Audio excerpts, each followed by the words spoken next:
Hey everyone, I'm so happy to be doing another interview today, and I'm very excited to welcome CFE Black on as our guest. So, CFE Black loves to get swept away in books, both reading and writing them. Fantasy and sci fi have been her bread and butter since childhood, and she couldn't imagine life without her beloved fictional worlds. When she's not writing, she's probably outside or chasing her two lively sons. She lives in beautiful North Alabama with her superhero husband, sons, and fur family. So, welcome. Hi, it's so great to be here talking with you today. You too. As I was thinking about this interview I'm going to do with you, I started thinking about how we connected, and I don't even remember how we connected. I don't either. It's been over a year now. Yeah, It was when Blade of Ash came out, that's what but I I was don't remember thinking. how. It might have just been through Instagram. Yeah, it was probably through Instagram, and I know I was an ARC reader for Blade of Ash. And Yes. but I don't remember how I stumbled across the book or you if I had met you before or after having the book. I don't know. But it's just been so lovely to be able to be friends with you. We've chatted so much about just publishing and romance and other topics around books. It's been so great. Yeah, it's So, been fun. I always enjoy your opinion on things for sure. and I enjoy your opinion too. All right, well, let's get to know you a little bit. So tell us a little bit about your writing journey, your author journey, where it all started, everything. I mean, not everything. If you don't want to go into everything, you don't have to, but go into as little or as much detail as you want. All right. Yeah, so like a lot of writers, I was writing from childhood. I always wanted to be a writer. And it was probably when I was 10 years old. I was in fifth grade, and my best friends and I would write stories together. And it was when we were writing these stories together that I realized I could be the person who writes books and actually publishes them. And we both decided we were going to be writers at that time. And it was like I never looked back. I knew that at some point I would be writing and publishing books. She did not go on to publish or keep writing, but I did, and I love it. And then in college, I was pursuing a different career at the time, but I kept writing. And then after college, I taught and just kept thinking, I don't have time for this right now. I'll do it when I have time, which is what a lot of people say. But at some point, you have to have a shift and realize that now is the time. You don't have to wait until you have time, or you'll keep waiting. And so I had an experience of, well, I almost died 1 year. And after that, I was like, I'm not waiting anymore to be an author. This is the thing that I want to do with my life. And so, literally, right after that experience, I told my husband, like, I'm not going to go back to work full time. I'm going to write books. And he was okay with that. I think I could have asked him to like bring me the moon that year, and he would have said yes. So, um, I did write a lot after that. Didn't get published for many, many years. But that was when I started being much more serious about writing. I did eventually publish the book that I wrote that year. Took a few years, and I published that first book with a small Christian press. So it was not indie published because it was with a publisher. That means I didn't have a lot of creative control, but it was not with a big publisher. So a lot of people do still call that indie. But there's a difference. It's not indie because I had a publisher. And so that book came out in 2019, and that was my first published book. So that was kind of the beginning of my official writer journey. Although the small publisher experience was not for me. And it was because of that experience that I realized how badly I wanted to be an indie author. I wanted to have the control over the covers, the titles, the content, just all of it. And I would not probably have learned that that's really what I wanted had I not gone with that publisher to begin with. So even though that experience was not a good one for me, it did help me see what I wanted. And for that reason, I'm grateful that I did it. And it propelled me to become an indie author. And I love being an indie author. Wow, that's amazing. There were a couple of things that stood out to me as you were sharing your story. First of all, you almost died. That's Yes, like a whole story in of itself that it I is. am so curious about. Most of my readers are, because it doesn't take them long to hear that part of my author journey. Yeah. Also, because I tell people all the time that my husband saved my life, so he's like my knight in shining armor, Yeah. because it's true. And so yeah, the super super brief version of that is we were hiking in the Grand Canyon in 2013, and we anyway, I almost died during that hiking experience. It's a long story, but he was the reason I did not die. My And goodness. he risked a good bit to save my life that day, so that was pretty great, actually. Obviously, fortunately, there's no lasting effects from that. There were some lingering effects that have sorted themselves out now. But after Mhm. that, it was one of those moments where you just realize, like, what am I doing with my life? I Yeah, could, yeah. I'm not guaranteed tomorrow. We all say that, but until you're Yeah. faced with that, you don't really understand how that will affect you. So after that, it was like, no, I want to be a writer. I'm going to actually do this. And it was also, there were a lot of sort of bucket list items I decided to pursue at that point. Yeah. Yeah, I was gonna say, wow, like what an amazing experience to be able to help you realize all that, but also I'm sorry you went through that. Yes. But yeah, yeah, that's I mean, that's amazing that you're able to just realize from that moment, I'm not gonna waste my time and I'm Mhm. gonna pursue the things that I want to do. And life is short and I want to make the most of it. So that's really great. And then your upbringing, or a lot your upbringing, I guess, with writing, actually, we have some similarities. So you wrote with best friends. I had Yes. a cousin who we would like co-write a book together. It didn't go Yes. anywhere, and she like didn't end up publishing either. And now here I am publishing. And like we Yes. still chat to this day. She's just like, "Do you remember the story we used to write?" And anyway, so it's so fun. My So friend does the same thing. She texted me the other day a picture that she had drawn of an illustration to the book that we wrote together in 5th grade. So she found it like in a drawer somewhere. isn't it like so fun, but also so cringy to look back at old work So and fun. Yes. you just gotta laugh about it and have fun. Mhm. And then the other similarity was you went to college, pursued something totally different from writing, and then you started back up writing after college, and Yes. that was me too. So Mhm. yeah, yeah, and then it just the rest is history basically. Mhm. Started publishing books. That's amazing. So what made you decide to go indie? Can you just repeat that again to any Mhm. listeners? Yeah, sure. So, my first book was published with that small Christian That's publisher, right. and that gave me a taste of what it feels like to have somebody else pick my cover, influence what title the book would have, how long the production, all the timelines were chosen by somebody else.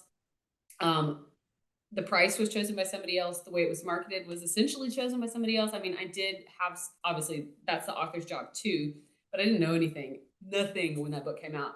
So I didn't have a lot to bring to the table then either, but I was learning a lot.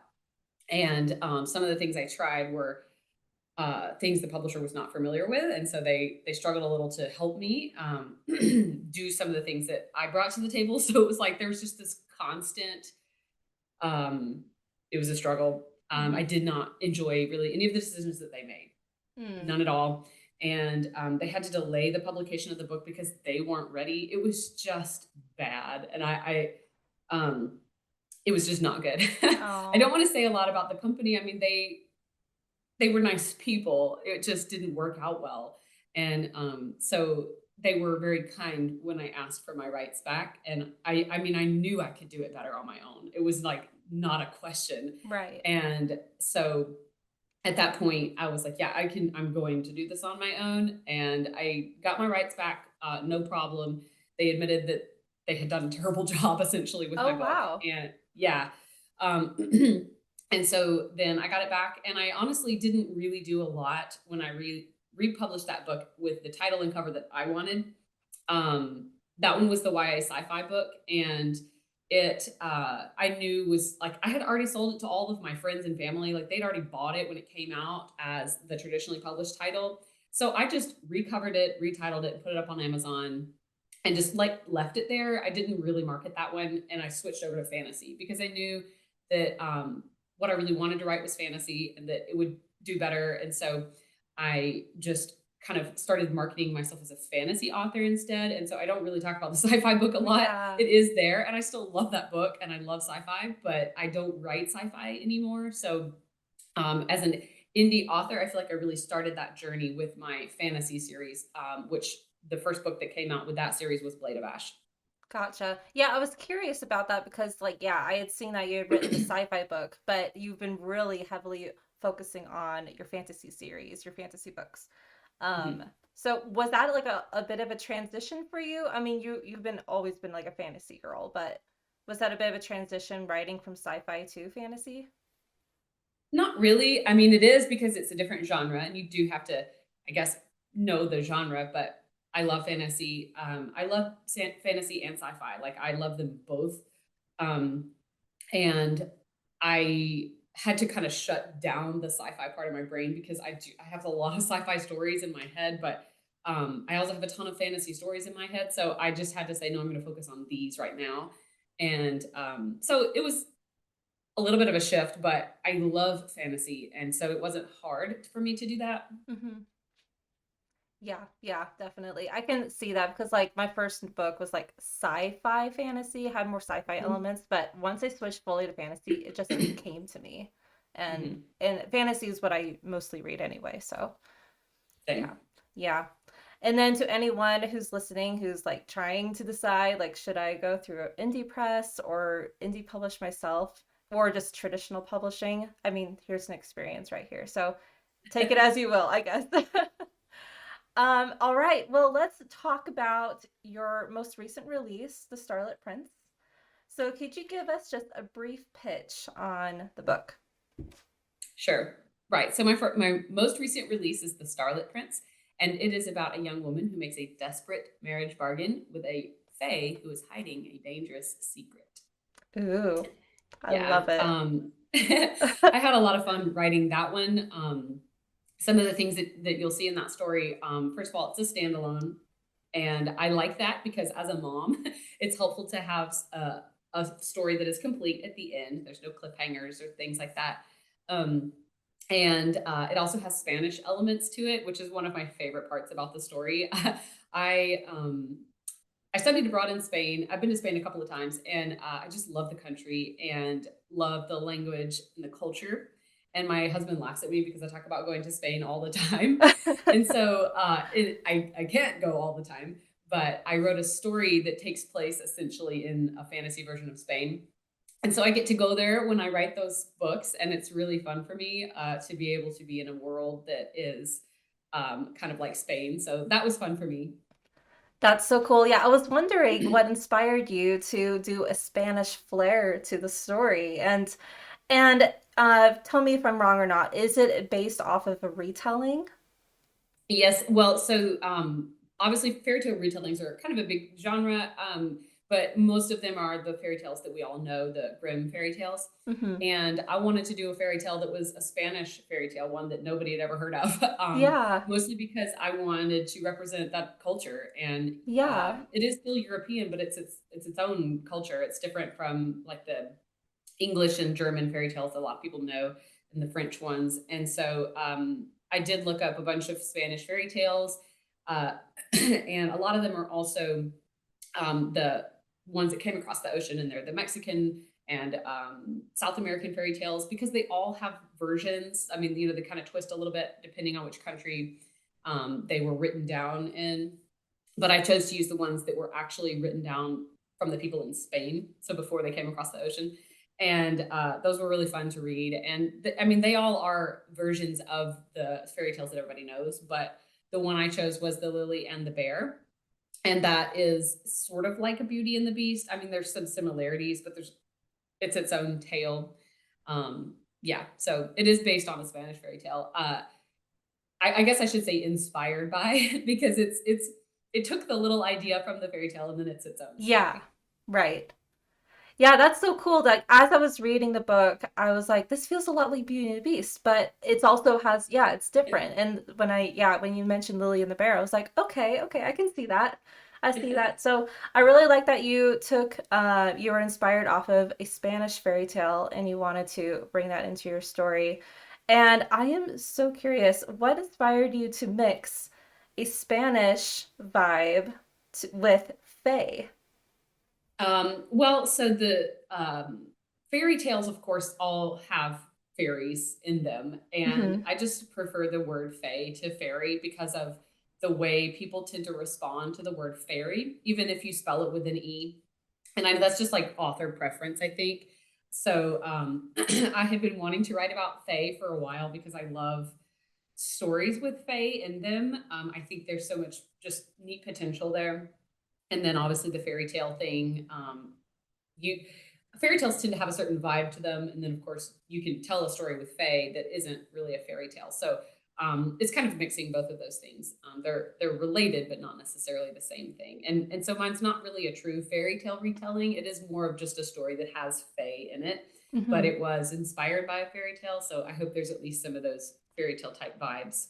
Right. Yeah, definitely. I definitely felt those fairy tale vibes, but it definitely felt like its own story. And I liked that combining the Spanish flair with the Fae sets it apart because I don't think I've ever heard of another book that has done that. So, There's not a lot of Spanish culture represented in yeah. fantasy. There is some, but not a lot. And most of it is Latin American, which is great. I think that's fun too. And I'd love to write about that as well. But I personally don't have as much experience with Latin American culture as I do with Spanish culture. So it's hard because I want to use the term Latin, but it's actually Spanish. So just to kind of Hmm. keep the culture separate from what Latin American culture is. I have to call it Spanish, and so just I am trying to make sure that that's what I'm representing there.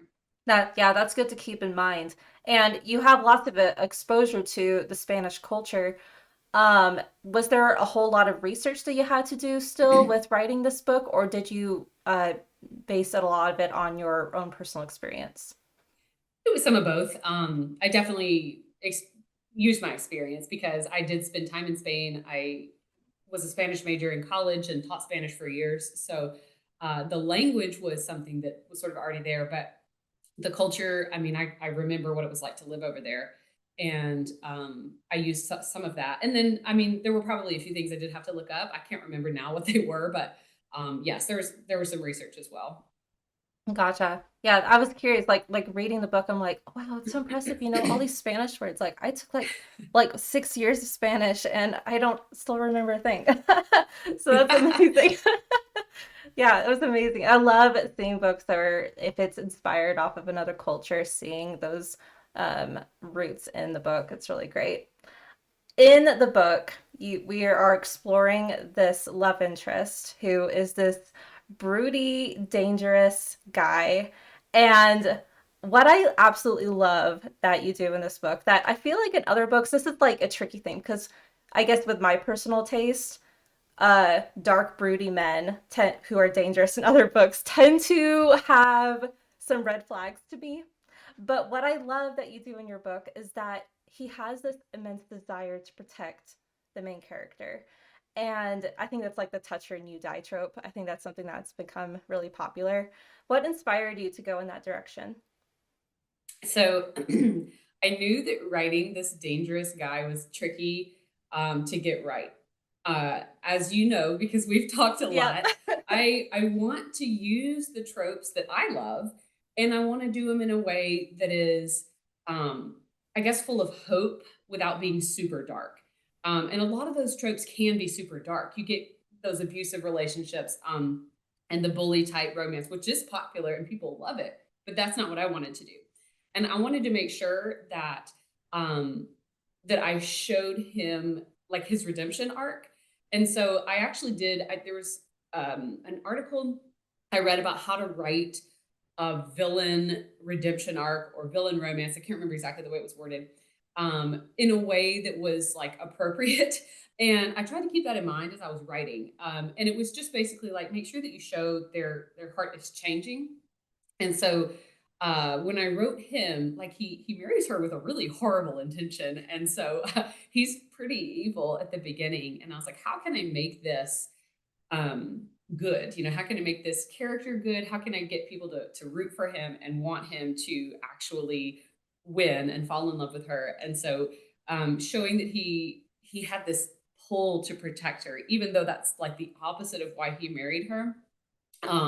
Was fun to write because there's that push and pull of his desires the entire time. And also, when I wrote their marriage vows, it shows that like he essentially bound himself to protect her when his goal was the opposite, and so he has to kind of fight through that as he's married to her for a period of time. Yeah. Yeah, that I feel like that would be a tricky thing to be able to balance out. And it's good for you for doing the research because for me, if I were to try to attempt that, I would feel like I would just get the whole thing wrong. Then again, I'm not a big romance writer. But I loved reading this marriage of convenience in the story. And I guess what's something big I see a whole lot in books with marriage of convenience or just, romantasy in general is that it has spice in it. But you're very clear that your book has no spice. So I'm Mhm. wondering what inspires you or what pushes you to want to, I guess, I'm not sure if advocate's the right word, but like, promote more no spice books, I guess. Sure. Um, there's a lot of reasons I have for that, but you're right. A lot of popular books do have it, and I just want to be an author that is um, no spice, and that my readers know that. I want my children to be able to read my books if they choose to later in life. I have sons; they may not want to read my romance, but I want to be able to recommend it to teenagers. I was a high school teacher for years, and I wouldn't want to hand them a book and then like want to go hide while they read it. I would always just want, like, if I were to go give one of my books to one of my students, I wouldn't want to have to feel embarrassed about what's in there. Obviously, the biggest reason is my faith. I want to write books that I feel confident about in that regard. And so there's a lot of reasons why I choose not to write spicy content. My dad reads my stuff, my mom reads my stuff.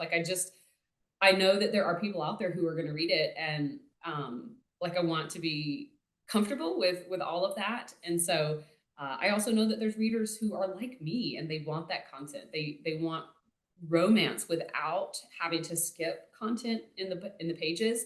That's something that really frustrates me. Is I want to read some of these popular books, but I really, really, really don't like skipping content.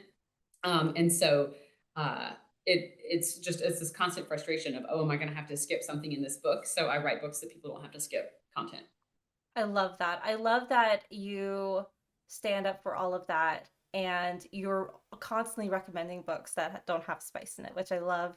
And it's so true. Like, if I were to imagine myself writing spice and then think, oh, my parents are going to read this or my kids are going to read this, it's like, oh, I'm kind of feeling a little embarrassed about that. So it's like, you don't want to feel embarrassed about what you write. You want to be able to write something that you feel confident in and you can know that a teenager would have picked this up, that they could love it. So I love that you do that.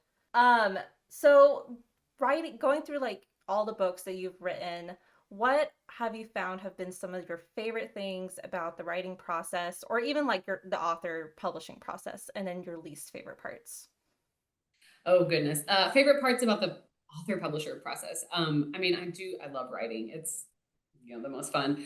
Um, so writing is the most fun part, of course. The creating the stories.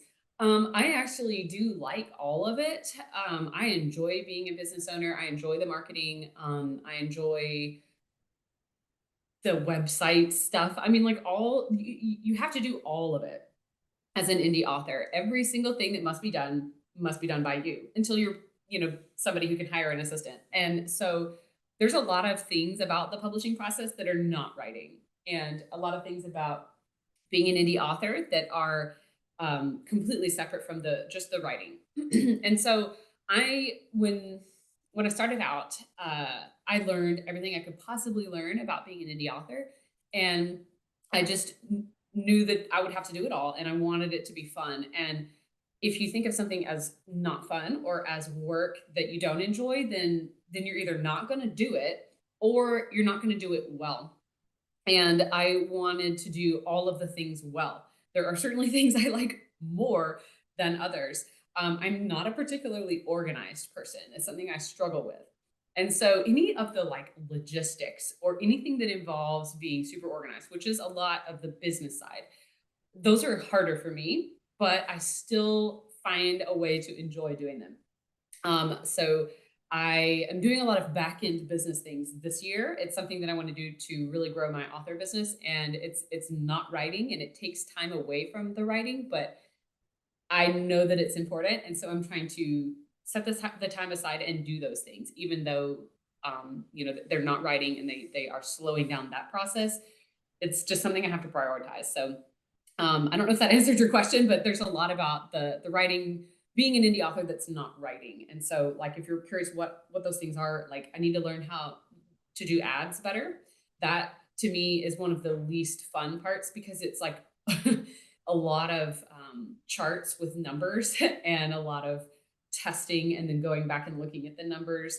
And so those sorts of things are not as fun for me. I like creating the ad because that's creative, but the running the numbers part isn't as fun. Also, building an online store that takes a lot of time. The building the website part visually is fun because it's pretty, but then like importing your products not fun because it's just like things you have to go do.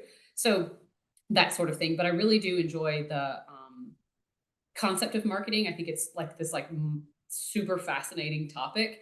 And that's probably why I'm the person that will try anything. I've tried a lot of different marketing things to see if they'll work because I'm fascinated by the idea of marketing. Yeah.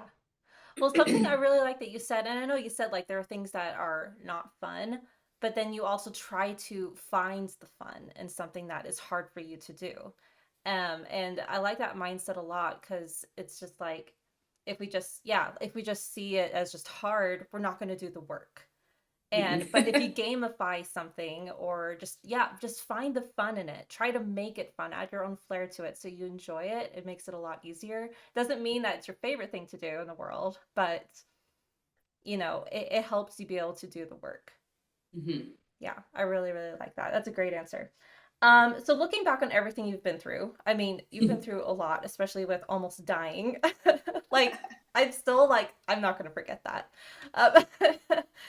Um, looking back on everything you've been through, what is something that you would tell your past self, or just advice that you would give to any aspiring writers, authors out there? Oh goodness. I would tell my past self to start sooner because I went through that period of time of I'll do it later mentality. I was a full time teacher, thought I didn't have time to write, which is hilarious because I didn't have kids. And so looking back, it's like, wow, that was the time I had so much time. But that's how everybody always feels like they don't have time. It doesn't matter what stage of life you're in. Everybody thinks they don't have time, but you never have more time than now. And it's like that is universally the truth. And so if you think you'll have more time later, you're wrong. So I didn't really start publishing until I had children, and so that I just had to learn how to like fit it in, and that worked for me because well, first of all, I had to make it work because that's when I started. But also, if I had started before I had kids and then like had to readjust when I had kids, it might have been harder. But um, I was able to like say, oh, I've got a little bit of time here and a little bit of time here, and you start becoming more efficient with your time. So I would tell my past self to start sooner and to be efficient with my time. If I were telling somebody who's brand new to writing or publishing, for the writing, I would just say don't give up. I would say keep going because we all feel like our stories are terrible. I think every artist feels like their art is terrible, and nobody's gonna like it, and that's not unique to you. Every author who has published and been successful probably felt that way sometime and didn't let that stop them. So I would just say keep going. And then to somebody new to indie publishing in particular, I would say learn as much as you can about being a business. This is something that I talk a lot about with my author friends, is the concept of authors being a business. And so many authors don't like that, or they don't think of themselves as a business. And one of my author friends recently just said, well, she's more in it. She's not in it as a business. It's just, she just kind of wants whoever reads her stuff to enjoy it. And Like, that's fine. So if your goal is not to run a business, that is fine. If like you're not in it to be a business, that's okay. Just know that that is your goal. If you are in it to be a business, then act like a business and love being a business, because that's what it is. It's not just being an author. So I guess, yeah, know your goals, know what you want from your writing, and then pursue that. And don't be afraid of the business side of things. It can be fun. Love that. You're just so full of wisdom. I I love don't know it. about that. I'm learning so much from you right now. But no, that I feel like that's so true that I mean even and this isn't just for indie authors, but also traditionally published authors, you're not just taking on one job. You're taking on two jobs if you're really wanting to sell your books and get your books out there to readers. Um, being an author and then a business person or entrepreneur. And Mhm. it is a hard thing to accept because us authors, we just want to be in our writing holes and just, Yes. we're very introverted mostly and we don't want to market ourselves, but that really is what we have to do. And it is a really valuable skill to gain as well. Yes. Yeah. And it's something you can learn. I think a lot of authors think, oh, I'm not good at that. And that's where they draw the line. Well, nobody's good at anything to begin with. Nobody's good at writing to begin with either. And we all decide to pursue getting better at that part. We should decide to pursue to get better at the other things too, like marketing or just whatever the other business part. Like I am not good at ads. I'm not good at looking at numbers and figuring those things out. And I bought a course to help me because I know I'm not good at that. So like choosing to improve in all the areas is what you have to be willing to do. I love that. I love that. So good. All right. Let's get into some rapid fire questions. Oh boy. All right. So, what is your favorite trope? Okay, so I love enemies to lovers, but as we've talked about many, many times, it can be done well and not well. So I do love that trope, but yeah, if it's done well. Yeah, yeah, no, totally, I agree. And yeah, I love that you love that trope. And it's same like with other people. If they love enemies to lovers, I love that they love it.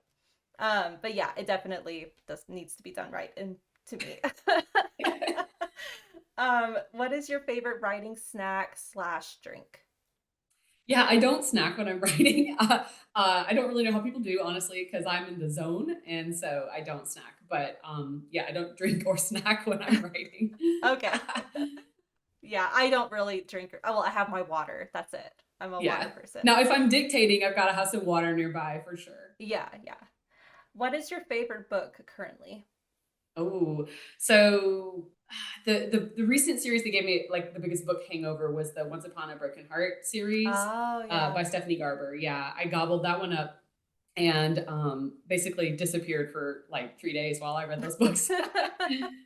Yep, yep. Those are really popular books. I read the first book and I need to continue with the series. I don't know why I stopped, but I love Stephanie Garber. I love her books. What are you working on right now? Ooh, okay. So I'm working on two books currently. So I have a book called Labyrinth of Lies and Sacrifice. The cover reveal is today, and it comes out April 12th. And that is part of a multi-author group series. And so that was a fun story to write. And then I have another book that I'm working on, which is called The Shadow Heir, and it is the second book after The Starlit Prince. So it's not a sequel, but it is in the same world, and there are some overlapping characters. Awesome. I can't wait for that. And then also the one that you're collaborating with other authors on. I am so excited for that. And we can be looking forward to that really soon. So Yes. that's really exciting. And then where can readers find you? Well, I'm active on Instagram as author underscore CFE Black. And then also my newsletter. I feel like my newsletter is like the place that's where I really connect with my readers. And I love my newsletter. It's just probably my most favorite part of marketing and being like connected to my readers. So on my website, there's a sign up there. There's a link in my bio on Instagram that will send you to my website and all that stuff. So my newsletter is, I guess, a place to connect. I also have a Facebook group that I co-run with Sarah Wilson, Constance Lopez, and Anna Stasis Blythe. And that one is Bright Fantasy for a Dark World. We all collaborate on that group, and so once a year, I have a pretty big event that I run in that group, and it's in the fall. But um, yeah, so those are the places where you can kind of find me. Awesome. And we'll have links to all like your socials, the Facebook group, your newsletter, website. We'll have that all in the show notes. And if you're on YouTube, it'll be in the description below. All right. Well, thank you so much for coming on. I kid you not, I have learned so much from you just in this one chat. I am going to be taking so much of what you have said and apply it into my own author journey. So, thank you so much for sharing all your wisdom and knowledge with us and your story. So, it's been a pleasure. It's been fun. Thanks so much for having me. No problem.